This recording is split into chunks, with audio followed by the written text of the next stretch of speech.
welcome. In tonight's pre-recorded podcast, I've had the absolute privilege and honour to interview a great Australian, one of the greatest sportsmen of all times. He's someone that really needs no introduction. He is an AFL premiership player, former captain of the Carlton football team, Antony Koutoufides. Anthony has decided to throw his hat into politics, into federal politics, and he'll be running in the next federal election as an independent. Now, to be honest with you guys, we've experienced a little bit of technical difficulties, so the first 10 minutes of the interview is actually missing. But in any case, the rest of the interview is a great interview. Go ahead and watch it. Please enjoy it, and be sure to follow and support Antony Koutoufides in his campaign as an independent, running against Greens leader Adam Band in the seat of Melbourne. So enjoy this interview. Back to 50. Simpson's been very good. Bundled over by Koutoufides with strength to Hickmott, who was crunched as he kicked the ball. Camporelli goes to ground. Mighty Mick driven in the ground by Koutoufides. Great play by Kouta. He can swing around now and head for home. He needs it to bend back. It does. Oh, the man. As the red ball says, Koutoufides on it. Oh, golly. This will cap off his day. It wasn't easy, but what happened there, I learned how to train harder, and I produced three of my greatest years: 99, 2000, 2001. Wow. And tell me, so you ended up retiring in 2007. Yeah. What do you, when you look at the AFL now and contrast it to when you were playing, what do you think of the AFL now? Do you think it's progressed? Has it changed for the better, in your opinion, when you look at, the politics that's in the AFL? It's become more activist in recent years. What are your thoughts on that? If we're talking in terms of spectacle, I think the 80s and 90s was the greatest era of football, in my opinion. Growing up watching, the 70s and 80s, the 80s was an elite decade of football, but I reckon the 90s produced some of the best footballers you'd ever see, in your entire life. And I think when you look back and, all the greats of Carey and Ablett and Lockett and Dunstall and all that, a few of them started playing, in the 80s, but majority of these superstars came out throughout the 90s. Buckley, Hurd, Voss, these guys, just an amazing amount of players. And I think every team that you looked at had superstars everywhere. And so as a spectacle, I know my relatives came from Italy that year of 1995, and they watched the last 6 games of the home and away season, and they were blown away with how incredible it was, because you look down one end and there was fights. Not that we like to see that, but there was a fight down one end. There was a high mark taken over there. There was guys. It was just action-packed all over the ground, and the ball would just flow from defence to forward so quickly, goals and everyone screaming. It's the most unique and most amazing game of super athletes, in my opinion. So nowadays, look, I admire them. They're phenomenal athletes when you think of how many kilometres they run every game. And it's almost, if a marathon is 40 kilometres, some of these athletes might run 16, 18 kilometres, or it's almost half a marathon every week, but they're getting tackled and, they're sprinting and they're doing all those things. And then you've got to recover for the next week. I mean, you've got to be able to run and jump and all these attributes that you need, peripheral vision. You've got to have courage to be able to run when other guys are coming your way as well. It's not an easy game. It's a very unique game. So I admire the athletes, but I don't think the game is as good as a spectacle. You'll get some really good games, and a lot of them you just look there and go, well, there's not a lot of action that's happening. So there's a lot more politics to it now. I found when I first started, it was like a great family environment where we would get to know even the supporters and things like that. And now it's a little bit different, but I certainly admire the footballers because they are phenomenal athletes. Absolutely. Tell me, what do you think about, some people would describe this political agenda as the woke agenda. What do you think about that in sports, and what are your thoughts about men in women's sports? Yeah, men in women's sports, I certainly don't agree with that. I don't think that's fair at all. I know I grew up in a time where, I was a bit of a soft kid, but I if I wanted to play at the Carlton Football Club, I had to grow into a man. And so, we got thrown out there, and it was like a survival of the fittest. And if you weren't good enough, then you were out the door. And it was that sort of environment that I grew up. Not to say that I agree with it or anything like that, but it made me the person that I am. And I'm glad I did come through that period. My body's suffering a little bit from it now. So there's, some sort of maybe little regrets, but the environment that I grew up in it was tough, but it made me tougher too as a person, because a bit of a mummy's boy, things like that. But my goal was to make AFL football. And if I wanted to make AFL football, I had to overcome this hurdle, that hurdle, that hurdle. I had to improve here, improve there in order to get there. When I walked into the Carlton Football Club, I was privileged and honoured, because I walked into the greatest culture in the AFL. It was the envy of every other club in the competition. They had so much success. John Elliott was the president. He was fantastic. He created a family environment. We look forward to turning up there. But he basically said, if you don't win in premiership, you won't be remembered here. And so I felt the pressure as soon as I walked through those corridors. And I knew if I wanted to play senior footy, I had to get better. And I got better by being around those tough guys who were brutal, but they made me better. And so it's a different environment then than what it is now. It's sometimes hard to understand the current environment, but we have to accept that times are different. But definitely, if we're talking males and females, man, they should be separated in sport 100%. And they have, what about the politics in general, like, say, the LGBTQ agenda, and also welcome to country? Do you think that's improved the AFL when you have things like that in the league? Yeah, it's certainly different now, and the players are different, and obviously, they have to accept things, and we've progressed along in life. But yeah, it's something different. It wasn't around in my time. I respect the land. I love Australia. I love the Indigenous culture. I love the Indigenous people, and I admire them as sports people. I sometimes wish I was an Indigenous sports person, because I grew up and watched them as athletes, and then you watch them as footballers, and they're blessed with the genetics of their sport and things like that. And to be honest, Leon, I love this country, and I'm so privileged and honoured to be on this land. And I always, with my parents, just think, wow, they chose the most incredible country, as in Australia. But times are different now, and I see the country and what's going on so different to the times that I grew up, and it hurts me as a person. And I want Australia to be that great lucky country again, like it was when I grew up, and I want my kids to be able to experience that also. Absolutely. That's a nice segue into my next question, because you're an accomplished athlete. You've got a lot of life experience. Politics is a dirty game full of career politicians that have absolutely no life experience at all. You're retired. I mean, you're semi-retired. I mean, I know you've got business. You're a businessman as well, successful in your own right. Why would you want to get involved in politics?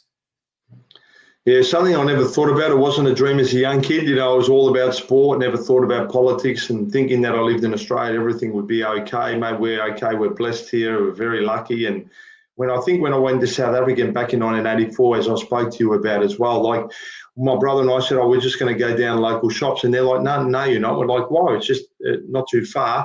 No. So it was really dangerous back then in South Africa. We didn't understand being here in Australia. We wanted to go to Milk Bar to buy a packet of food in the morning. We just went, Mum and Dad were going, here's 20 cents or whatever it was.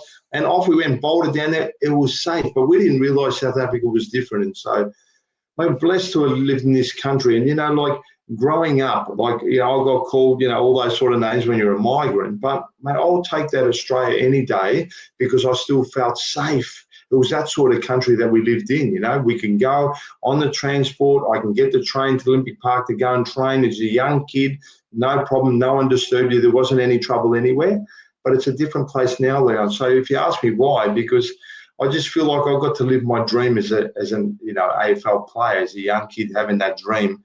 But if I can leave and have the opportunity to help our city, I'm running for the seat of Melbourne, whether it's the seat of Melbourne, whether it's the state or the country, to propel it forward and get it back to the way it was before. I'd love that opportunity. When we know that the cost of living is such an issue at the moment and people are struggling and they continue to put more pressure on each family, making it harder for everyone. And you can tell out there, that people are like really disgruntled and they're on edge. And so all of a sudden there's a lot more arguments and, problems and, things on the roads, tooting and, just everyone's agitated because it's a really tough time for everyone and it hasn't been easy. And so in particular for young kids, there's a housing crisis. How can they afford to buy properties unless their parents helped them in the past? It's going to be very difficult for them as well. I mean, I walk around, I did the Lord Mayor campaign because I wanted to make a difference and unfortunately I didn't win.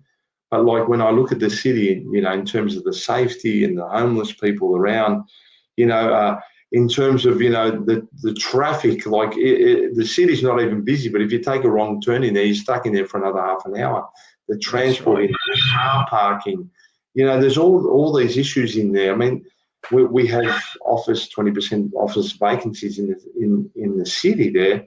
And I mean, that's growing as well because investment isn't coming here. It's coming out of, Melbourne. And so there's a lot of work to be done. And, I like what you said. I mean, politicians, they're probably taught.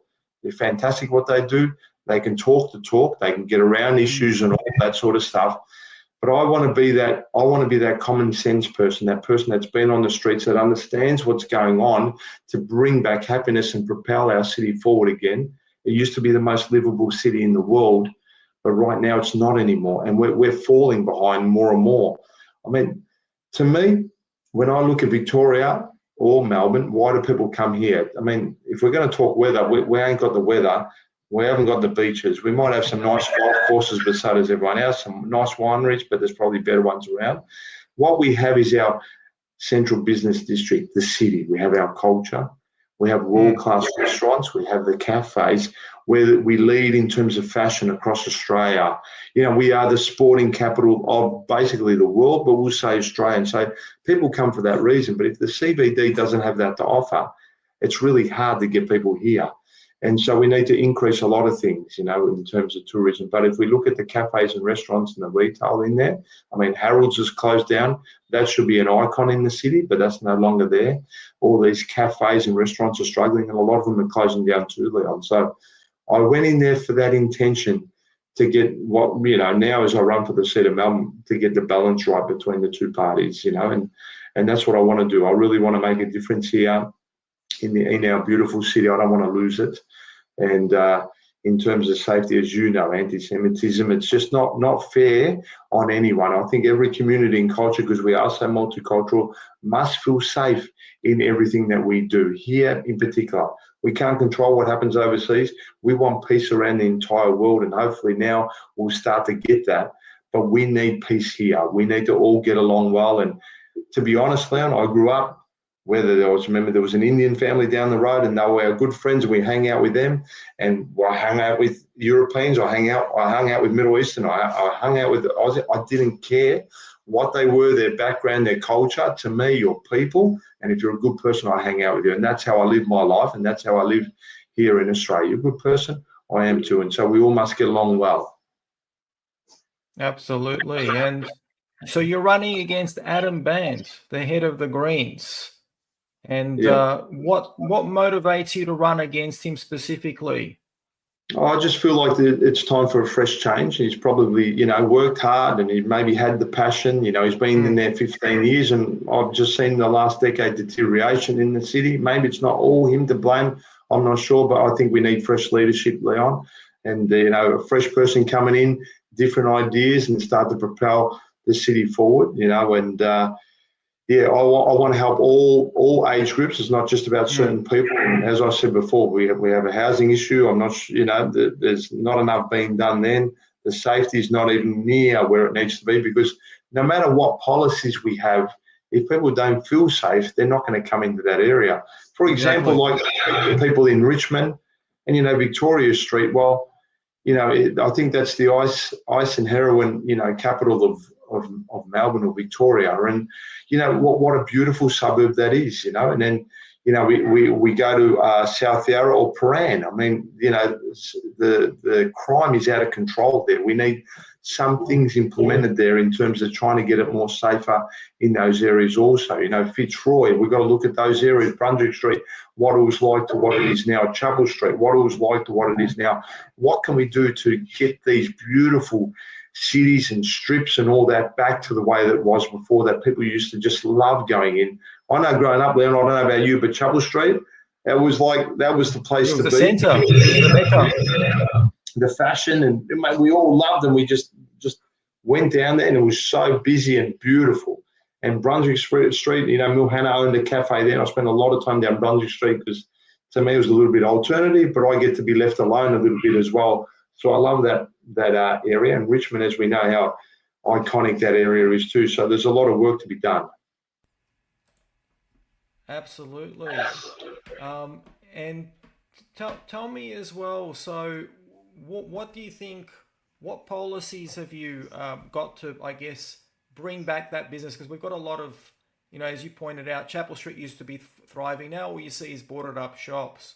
What would be a good, I know that one of your slogans in your Lord Mayor was very effective, very practical actually, was to introduce free coffee in the city. I think that's a very good incentive. But what other policies have you got to invigorate? Because the Greens have done a lot of damage, both the Labor and the Greens alliance. They were like, or are, wrecking balls to the economy and the social cohesion of not just this state, but the entire country.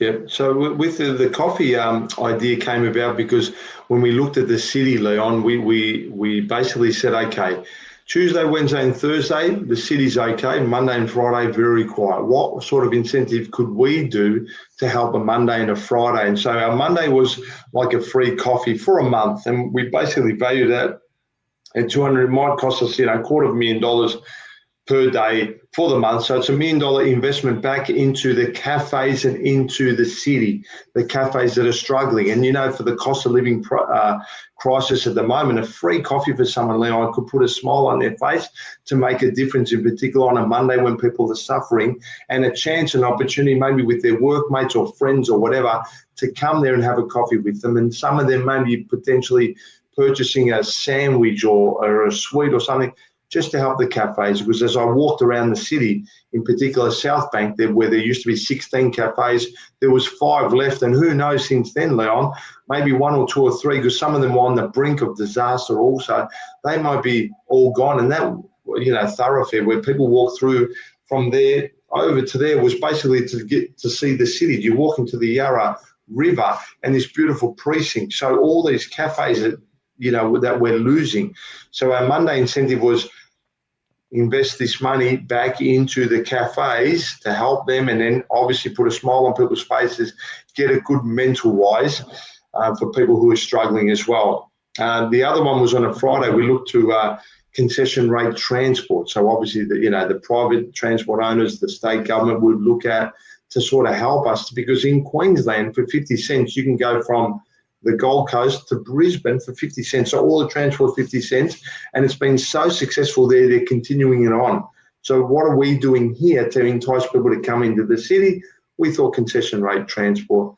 And then we also had a $5,000 investment for new startup businesses in the city, because we know people are fleeing the city because there's no real investment. Why would they be there? Taxes are high. There's a lot of complications. People aren't coming into the city. So it was just an enticement to get people in. So they were our first sort of policies that we came out with to maybe try to, entice people to come back. So we're pro-business.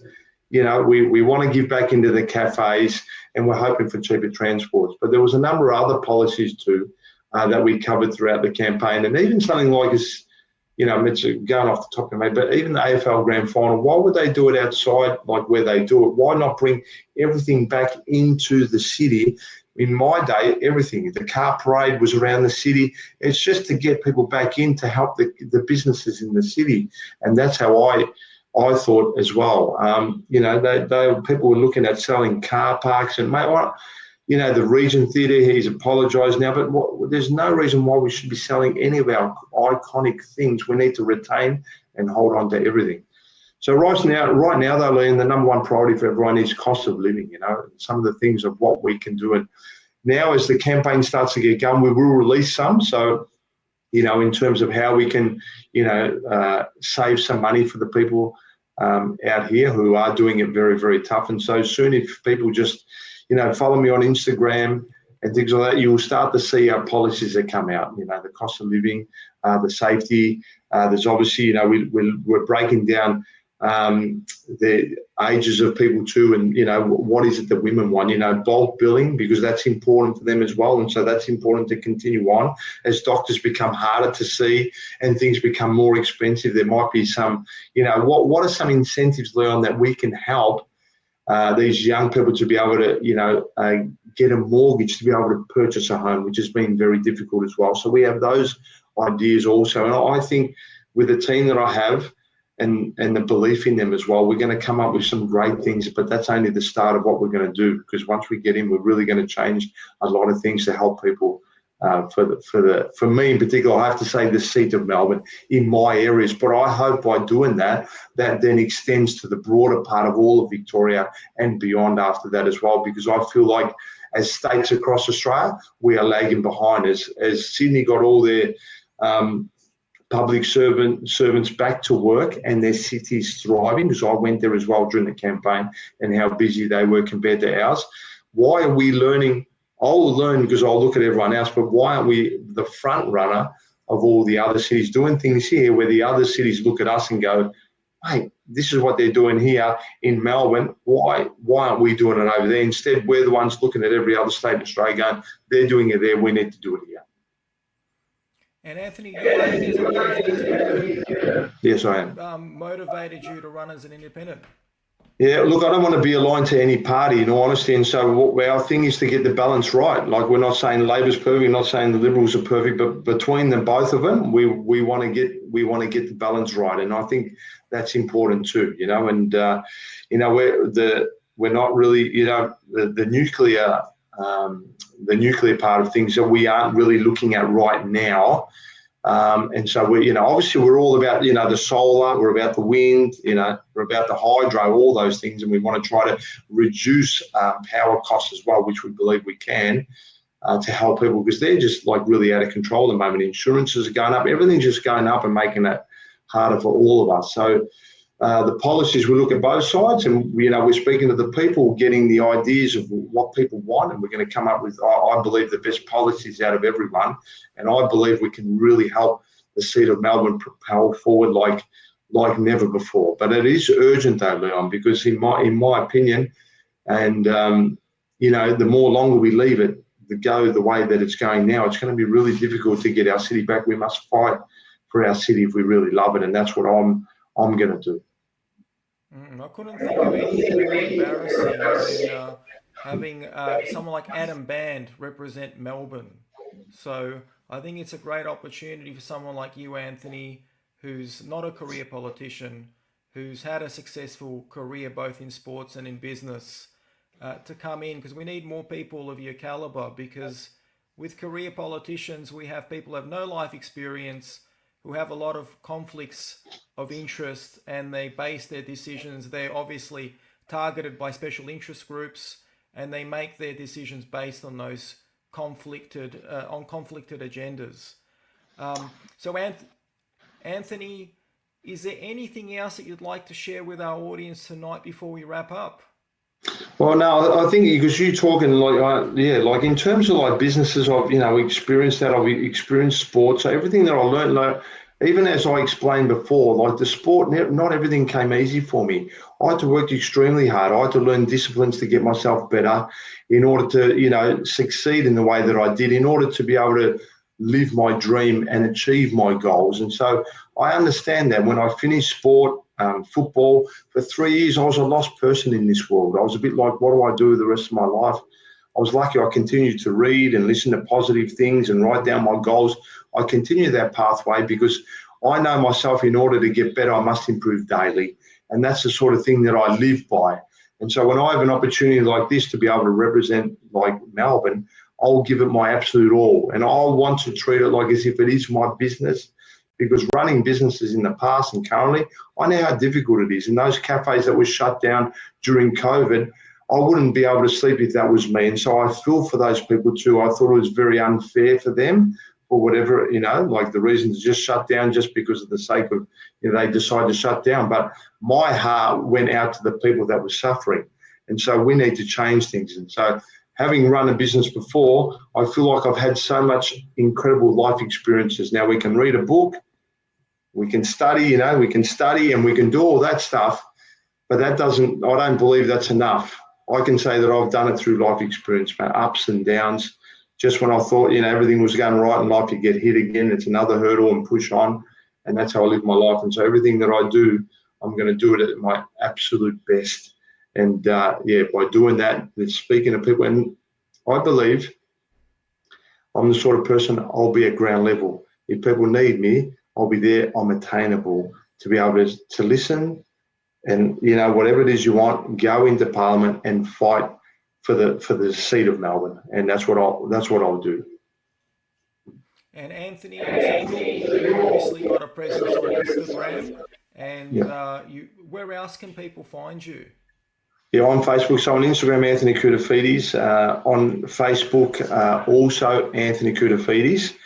And I should tell you, so the website is also CoutaForMelbourne.com. So people can find me on CoutaForMelbourne.com. And we need volunteers too, Leon. In all honesty, like running as an independent, it's going to be really difficult. We have to raise a lot of money and things like that as well. But we're going to need hands on. So if anyone's keen to help, please just jump onto our website. And just put your name there, and we can help out. We've also got call flues ready. So if you're in the area of the seat of Melbourne and you want a big poster, vote one Kouta, we would appreciate it. You can just put your name and details there, and one of my my team members will be able to drop it off or put it up for you and things like that. We want to get a lot of presence out there. We need it. We need the presence out there so we can be in people's faces so they know that we're serious about this. Absolutely. Melbourne is very important. It's very crucial to win that seat away from the Greens and Adam Ban, and have someone like yourself who's not a career politician, who's a successful person, has a lot of life experience to be in there. So everyone that's watching tonight, please take a moment. If you haven't, I'm sure a lot of you are already following Anthony on Instagram and Facebook. But if for some reason you don't, please take a moment. The links are in the description below. Please also follow his campaign. If you're in Melbourne, please volunteer for his campaign, because this is a very important and crucial campaign, and Melbourne must be won. It's a key strategic seat. So Antony Koutoufides, it's been a really great honour to have you here tonight. Thank you so much for your time, and I wish you luck in your campaign. Thanks very much, Leon. I appreciate it, mate. No doubt I'll see you around soon. Thank you, and God bless everyone. Take care.